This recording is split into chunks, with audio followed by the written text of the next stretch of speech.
علیکم रहमतुल्लाहि वबरकातुह। मेरा नाम मुमताज़ है, मेरे वालिद का नाम अब्दुर्रहमान है। मैं शोरापुर की रहने वाली हूँ और मैं असफ़ुल ख़ामिस में तालीम हासिल कर रही हूँ। नहमदुहु व नसल्ली अला रसूलिल करीम, अम्मा बाद। मेरी तकरीर का उन्वान है नुसरत इलाही और उसके असबाब। अल्लाह रब्बुल आलमीन ने इस दुनिया में इंसानों को पैदा किया। पैदा करने के बाद उनके सामने खैर और शर, हिदायत और जलालत, हक और बातिल को वाज़ेह कर दिया। बंदों को इख्तियार दिया, वो जिसे चाहे इख्तियार करे। जैसे कि सूरह दह आयत नंबर 3 में फरमाता है, इन्ना हदैनाहुस सबीला इम्मा शाकिरन व इम्मा कफूरा। बेशक हमने उन्हें राह दिखाई, खा वो शुक्रगुजार बने, खा वो नाशुक्रा। इसी तरह सूरह तगाबुन आयत नंबर 2 में फरमाता है, हुवल्लज़ी खलक़कुम फमिनकुम काफिरुन व मिनकुम मुमिन। वही है जिसने तुमको पैदा किया, बस तुम में से बाज़ काफिर है, बाज़ मोमिन है। मोअज़्ज़ज़ सामियात, कामयाब है वो बंदे जो ईमान लाए और हिदायत के रास्ते को इख्तियार किए। ऐसे लोगों के लिए अल्लाह रब्बुल आलमीन की तरफ से दुनिया और उखरवी रहमतें और नेमतें हैं। ऐसे लोगों के लिए अल्लाह रब्बुल आलमीन की तरफ से फतह व गलबा, इज्जत और नुसरत, कामयाबी और कामरानी से नवाजता है। अल्लाह रब्बुल आलमीन ने कुरान मजीद में इसका तज़किरा बहुत जगह फरमाया है। जैसे कि सूरह मुनाफिकून आयत नंबर 8 में फरमाता है, वलिल्लाहिल इज्जतु व लिरसूलिही व लिलमुमिनीन वलाकिन्नल मुनाफिकीन ला यअलमून। मुअज़्ज़ज़ सामिया सुनो, इज्जत सिर्फ अल्लाह और उसके रसूल और मोमिनों के लिए, लेकिन मुनाफिकीन लोग ही नहीं जानते। इसी तरह सूरह रूम आयत नंबर 47 में फरमाता है, वकान हक़्क़न अलैना नस्रुल मुमिनीन। हम पर हक है कि हम मोमिनों की मदद करें। मुअज़्ज़ज़ सामियात, मज़कूर आयत से बात मालूम होती है कि हकीकी नासिर वही है, हर एक की हर किस्म की मदद करने वाला वही है। हम तमाम को चाहिए कि नुसरत की उम्मीद उसी पर रखे।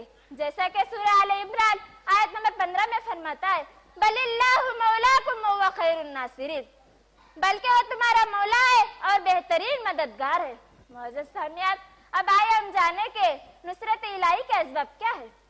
अगर हम अल्लाह के नुसरत के उसूल के लिए कुरान और हदीस में मुतअद्दिद असबाब है।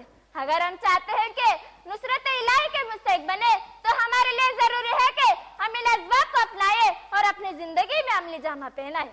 सबसे पहला ईमान बिल्लाहि व अमल सालिह, अल्लाह पर ईमान लाने और नेक अमल करने से अल्लाह की मदद हासिल होती है। जैसे कि सूरह बकरा आयत नंबर 277 में फरमाता है, इन्नल्लज़ीना आमनू व अमिलुस सालिहाति व अक़ामुस सलात व आतुज़ ज़कात लहुम अज्रुहुम इंदा रब्बिहिम व ला खौफुन अलैहिम व ला हुम यहज़नून। बेशक जो लोग ईमान लाते हैं और नेक अमल करते हैं और वो नमाज को कायम करते हैं और ज़कात को अदा करते हैं, ऐसा लोगों का अज्र उनके रब के पास है, ना वो खौफ हो और ना उन पर गमज़दा हो। मुअज़्ज़ज़ सामियात, अल्लाह के दीन की मदद करने से अल्लाह की मदद हासिल होती है। यानी अल्लाह के दीन के खातिर किसी की मदद करना, अल्लाह के राह में माल खर्च करने से अल्लाह की मदद हासिल होती है। जैसा कि सूरह मोहम्मद आयत नंबर 7 में फरमाता है, या अय्युहल्लज़ीना आमनू यंसुरुल्लाह यंसुरुकुम युसब्बित अक़दामकुम। आए ईमान वालों, अगर तुम अल्लाह के दीन की मदद करोगे तो अल्लाह ताला तुम्हारी मदद करेगा और तुम्हारे कदमों को साबित कदम रखेगा। मुअज़्ज़ज़ सामियात, यही नहीं बल्कि और कई असबाब है जिनकी जरिए से अल्लाह की मदद हासिल होती है। मसाइब और मुश्किलात पर सब्र करने से, अल्लाह पर भरोसा करने से, अल्लाह का तक़वा इख्तियार करने से, अल्लाह की तरफ रुजू होने से, अम्र बिल मारूफ व नही अनिल मुनकर का काम सर अंजाम देने से अल्लाह की मदद हासिल होती है। मुअज़्ज़ज़ सामियात, अगर आज हम हमारे माशरे का जायजा लेते हैं तो ये हकीकत खुल कर सामने आ जाती है कि माशरा बुराइयों का शिकार है। उम्मत का कसीर तबका सिरात मुस्तकीम से मुनहरिफ है।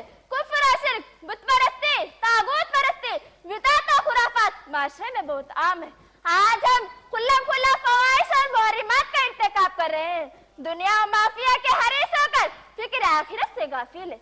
मुअज़्ज़ज़ सामियात, इस उम्मत का फर्ज था कि वो दावत दीन को आम करे, लेकिन आज उसे बिल्कुल तर्क कर दिए हैं। इत्तेहाद इत्तेफाक के बजाय इफ्तिराक की जड़ें मजबूत है। जुल्म हर तरफ आम है। हम ख्वाहिशात के पैरोकार हैं। किताल और जिदाल आम है। मुअज़्ज़ज़ सामियात, यही नहीं बल्कि 3 असबाब ये है कि कुफ्र, शिर्क, जुल्म, اس لیے ہم تمام کو چاہیے کہ اللہ تعالیٰ سے ہر ہمیشہ نصرت الہی کی دعا مانگے، جیسا کہ سورہ بقرہ آیت نمبر 250 میں فرماتا ہے ربنا افرغ علینا صبرا وثبت اقدامنا وانصرنا علی القوم الکافرین۔ ان تمام آیت سے بات معلوم ہوتی ہے کہ حقیقی ناصر وہی ہے۔ آخر میں اللہ رب العالمین سے دعا کرتی ہوں اللہ تعالی ہم تمام کو اپنے نصرت کے مستحق بنائے، آمین ثم آمین۔ السلام علیکم ورحمۃ اللہ وبرکاتہ۔